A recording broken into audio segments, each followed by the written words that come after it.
Mi madrastra intentó arruinar mi vida con mentiras.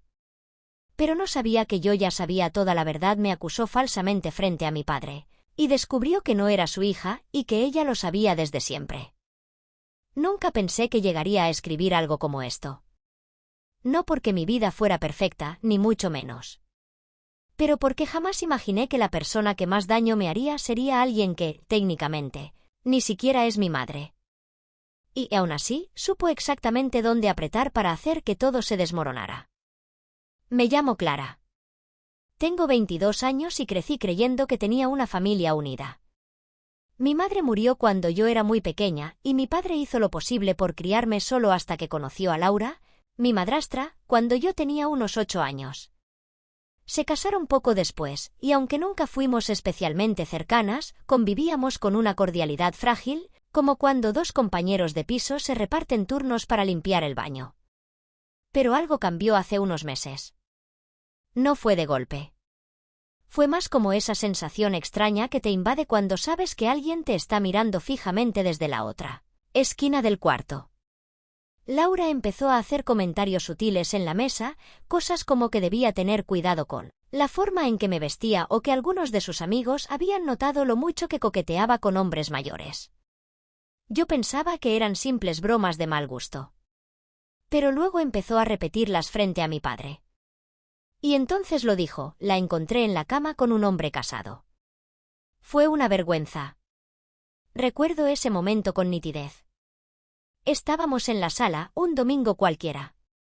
Mi padre giró la cabeza hacia mí con los ojos muy abiertos, y por un segundo creí que se me salía el corazón por la boca. ¿Qué demonios estaba diciendo? No había nadie en mi cama.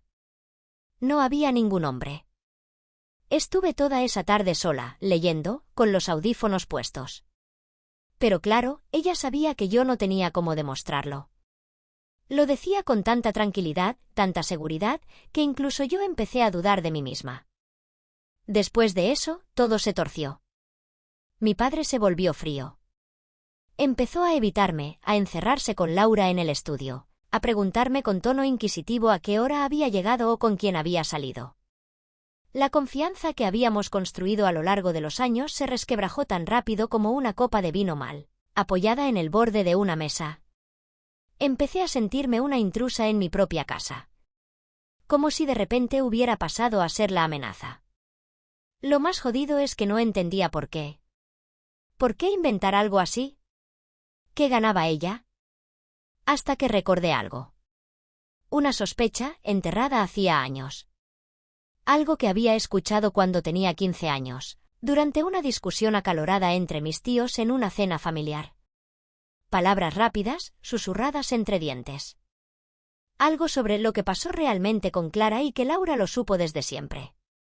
Esa noche, mientras escuchaba a mi padre discutir con ella a través de la puerta cerrada de su cuarto, tomé una decisión. Si ella estaba dispuesta a destruir mi imagen con mentiras, yo necesitaba saber toda la verdad. Así que hice una prueba de ADN. Y nada volvió a ser igual. No fue una decisión impulsiva. Pasé semanas pensándolo.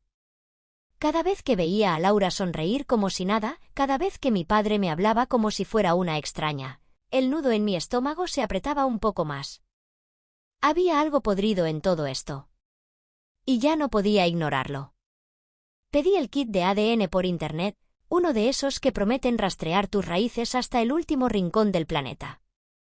Pero lo que yo buscaba no era un árbol genealógico. Yo quería una sola respuesta: ¿ese hombre al que llamé papá toda mi vida, realmente lo era? Recuerdo perfectamente el día en que llegaron los resultados.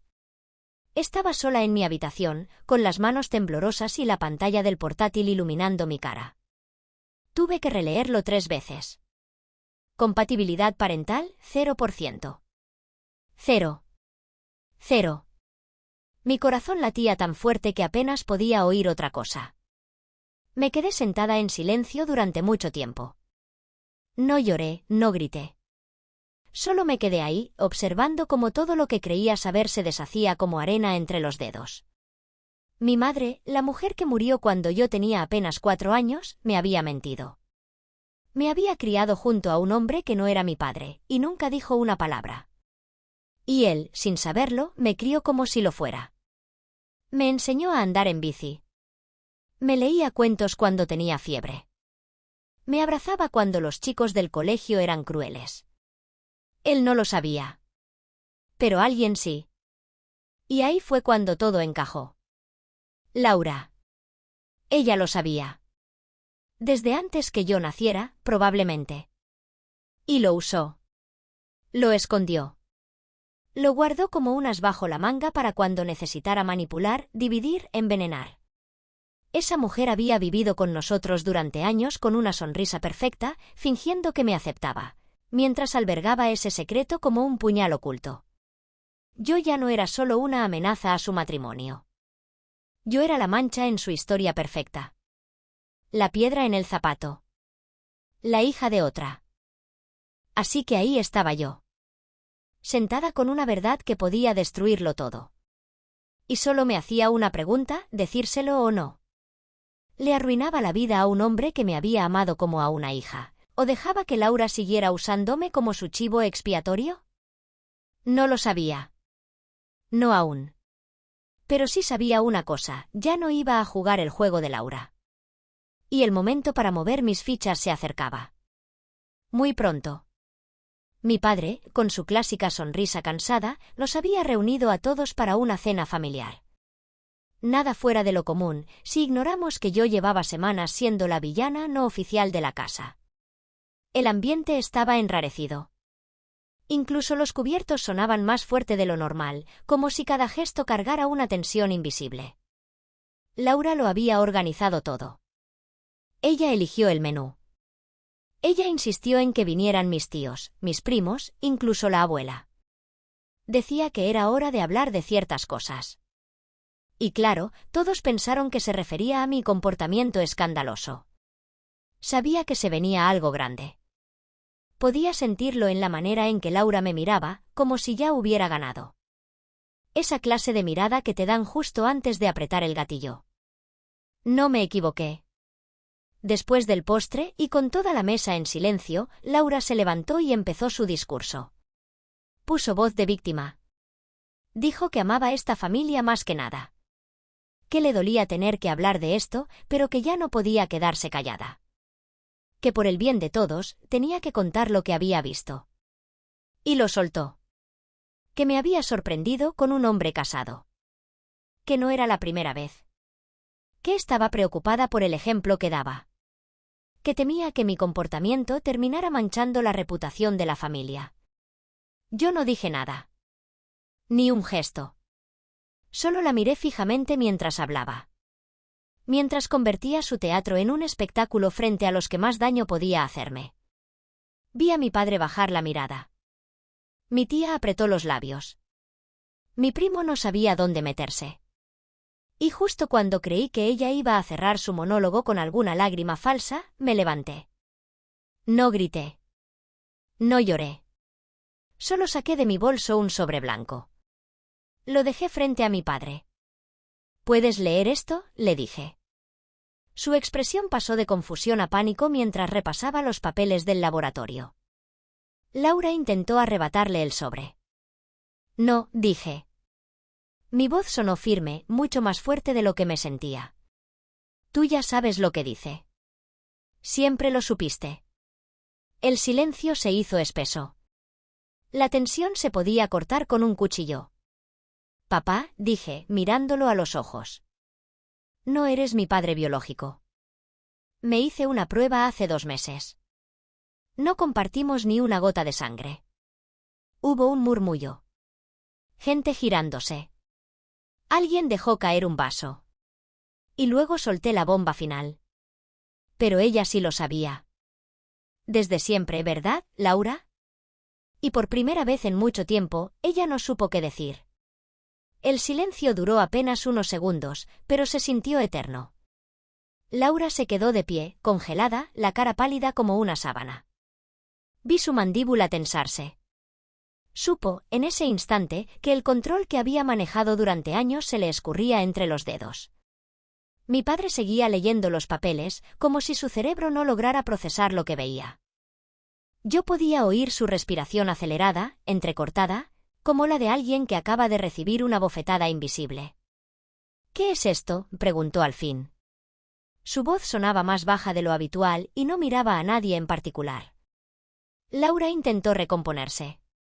«No entiendo de dónde sacaste eso», dijo con su tono más dulce, ese que usaba para las mentiras elegantes. «Esto tiene que ser un error». «¿Estás confundida, Clara?» «No estoy confundida», respondí, sacando una copia del mismo informe de ADN y dejándola sobre la mesa. «Me hice 3 pruebas. 3 laboratorios diferentes. Todos dicen lo mismo». Y ahí, justo ahí, fue cuando lo vi en sus ojos, miedo. No por la revelación, sino porque se le había caído el telón y el público ya no estaba aplaudiendo. Mi abuela se llevó la mano a la boca. Uno de mis primos se levantó del asiento y salió del comedor. Nadie decía nada, pero todos escuchaban. Y yo continué. Ella lo sabía. No sé desde cuándo exactamente, pero sí sé que usó esta información para poner a todos en mi contra. Para manipular. Para desacreditarme. Mi padre levantó la vista. Por primera vez, realmente me miró. Como si estuviera viendo a otra persona. ¿Es cierto eso, Laura?, preguntó, su voz firme. Ella vaciló. Titubeó. Y luego dijo, bajando la vista como una actriz en su peor escena, «No quería herirte, Mark. Pensé que era mejor que no supieras». «¿Desde cuándo?», insistió él. Y entonces lo dijo. Lo que lo terminó de romper todo. Desde antes de que nos casáramos. La mesa se quedó en silencio absoluto. Yo me recosté levemente contra el respaldo de la silla, sin sonreír, sin triunfalismo. Porque no era una victoria. Era una liberación. Pero esa noche, mientras todos fingían que no sabían a dónde mirar, algo me quedó muy claro. Aún no había terminado. Después de que Laura admitiera que lo sabía desde antes de casarse, el aire se volvió denso. Nadie hablaba. Nadie se movía. El silencio era tan absoluto que podías oír cómo el hielo en los vasos empezaba a derretirse. Mi padre la miró como si no la reconociera. Como si recién se diera cuenta de que había vivido con una desconocida todos esos años. «¿Y nunca pensaste en decírmelo?», murmuró, la voz quebrada. «Lo hice por ti», dijo ella, en un intento patético de rescatar su imagen. «Te habrías derrumbado. Era mejor así». Ella no necesitaba saberlo. Nadie lo necesitaba. Yo sí lo necesitaba, le respondí. No por ti. No por él. Por mí. Porque pasé toda mi vida preguntándome por qué nunca terminabas de verme como tu hija. Ahora entiendo que tú misma me veías como una intrusa. Laura dio un paso hacia mí, pero retrocedí. No había lágrimas. No le quedaban más máscaras que ponerse. Solo esa cara vacía de quien sabe que la función se acabó. Mi tío intentó romper el silencio con un tímido «y el padre biológico», pero yo lo detuve con la mirada. «Eso no importa ahora», dije. «Él es el hombre que me crió. Lo demás son detalles biológicos». Y eso pareció dolerle más que cualquier otra cosa a Laura. Porque incluso después de todo, yo le devolvía el lugar a mi padre. Un lugar que ella había tratado de erosionar a base de mentiras. «Entonces, ¿todo esto?», preguntó mi padre, señalando el rumor del supuesto amante, ¿fue inventado? Laura no respondió. No hizo falta. Mi padre se levantó, despacio, como si le costara sostener el peso de la traición. Miró a cada persona en la mesa y finalmente a mí. «Clara, necesito pensar». Y se fue. Así, sin más. Laura quedó allí, de pie, con todos los ojos clavados en ella, y por primera vez en su vida, no tuvo un guión que seguir. No volví a casa esa noche. Después de que mi padre se marchó y Laura quedó sola frente a su desastre, recogí mi bolso y salí sin decir una palabra más. No por orgullo. Por dignidad. Porque no quería ver cómo intentaba recomponer la fachada con excusas recicladas. No necesitaba quedarme para eso. Dormí en casa de una amiga. Ni siquiera tuve que explicarle mucho. Bastó con decir, todo explotó, para que me abriera la puerta sin preguntas. Al día siguiente, mi teléfono tenía 5 llamadas perdidas de mi padre, un mensaje de voz y un texto que solo decía, cuando estés lista para hablar, estoy aquí. Pero de Laura, ni una palabra. Cosa curiosa, viniendo de alguien que no paraba de hablar cuando se trataba de destruir mi reputación. Durante los días que siguieron, me llegaron rumores. Laura estaba contando su versión. Que yo me había vuelto paranoica. Que estaba resentida desde siempre. Que todo era un montaje para arruinar su matrimonio. Pero nadie la creía.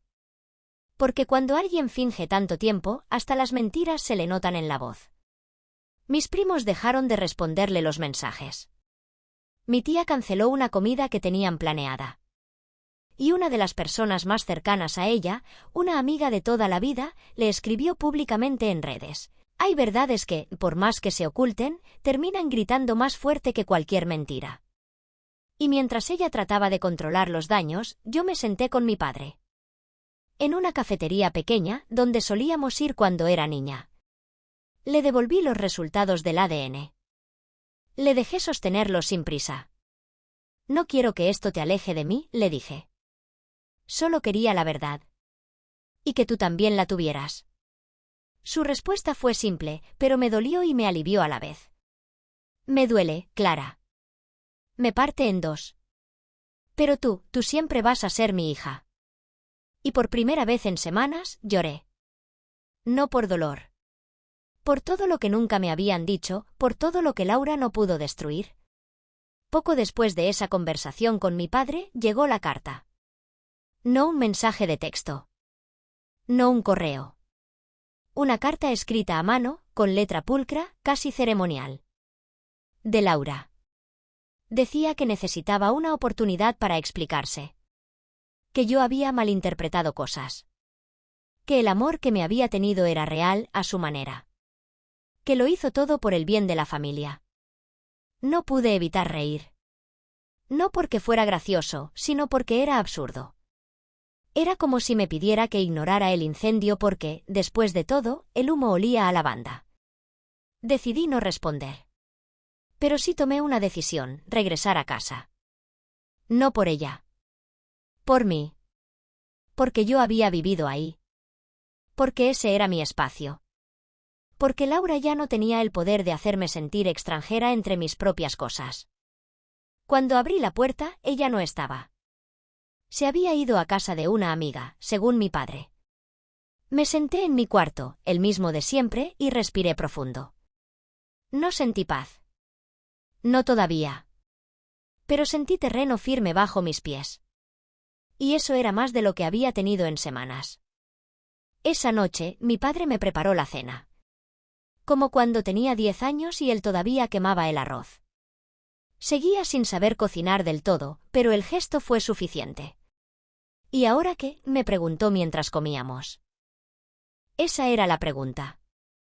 La más grande. La más difícil. ¿Perdonarla? ¿Confrontarla otra vez? ¿Olvidarlo todo y seguir adelante como si nada hubiera pasado? Y me di cuenta, no tenía por qué decidirlo todo en ese momento. No le debía a nadie un cierre inmediato. No necesitaba ofrecer perdón como si fuera un peaje para seguir con mi vida. Solo sabía una cosa, no iba a permitir que nadie volviera a definir mi historia por mí. Días después de mi regreso, Laura volvió. No hizo una entrada dramática. No gritó, ni lloró. Entró como si aún tuviera permiso. Como si todo lo que había hecho pudiera quedar en pausa si bajaba el tono y vestía de colores suaves. Me encontró en la sala, leyendo. Me miró como quien tantea el agua antes de meterse al mar. ¿Podemos hablar?, preguntó. No vine a escucharte justificar nada, respondí. Pero si quieres decir algo, dilo. Se sentó al borde del sillón, sin tocar el respaldo, como si le pesara. Su voz era suave, casi susurrante. Sé que te fallé. Sé que lo arruiné todo. No imaginé que fueras a buscar esa verdad, ni que me atreviera a hablar, la interrumpí. No así, dijo. Pensé que podíamos mantener la paz. La paz. Curiosa palabra para alguien que sembró guerra en cada rincón de esta casa. ¿Sabes qué me dolió más?, dije, cerrando el libro sin mirarla. No fue que supieras que no era hija de él. Fue que usaras eso para hacerme sentir menos. Para manipular a alguien que me crió, que me amó sin condiciones. Estaba asustada, murmuró. Pensé que si él sabía, me dejaría. Y ahí estaba todo. La raíz. El miedo. La razón real. No era por mí. Nunca fue por mí. Era por ella. ¿Y ahora qué esperas?, le pregunté. Que me perdones. No respondió como una súplica. Lo dijo como un ultimátum disfrazado de humildad. Me levanté sin decir nada. Caminé hasta la puerta. No te odio, Laura. Pero tampoco te debo nada. Te dejo esta casa. No porque tengas derecho a ella, sino porque ya no la necesito para demostrar quién soy. Ella intentó hablar, pero ya estaba cerrando la puerta detrás de mí. No fue rabia. Fue claridad. Porque a veces, el acto más poderoso no es destruir al otro. Es dejar que se mire solo en su propio espejo roto. Me mudé al mes siguiente. Nada grandioso. Un apartamento modesto con luz natural, paredes blancas y espacio suficiente para alguien que, por primera vez, podía respirar sin sentir que debía justificar su existencia. Mi padre vino el primer día. Trajo plantas, un microondas, y esa torpeza suya que me recordó que no necesitaba ser perfecto para ser mi papá. No hablamos mucho del pasado. Habíamos dicho lo importante. Ahora solo quedaba vivir el presente con honestidad. A veces me preguntan si volví a tener contacto con Laura. No. No porque guarde rencor, ya no, sino porque hay heridas que, una vez cicatrizadas, no merecen abrirse de nuevo solo para probar que dolieron. Mi historia con ella terminó el día que entendí que su veneno nunca fue sobre mí, sino sobre lo que temía perder. He aprendido que la verdad, por incómoda que sea, es mejor que cualquier paz construida sobre mentiras. La verdad se queda. Hace ruido, rompe cosas, pero también libera. Hoy, cuando pienso en todo aquello, no lo hago con tristeza. Lo hago con firmeza. Porque sobreviví a una mentira cuidadosamente tejida. Porque elegí no vivir en una historia escrita por otros. Porque descubrí que no hace falta compartir sangre para ser hija de alguien. Y porque a veces, la mayor venganza es simplemente vivir bien.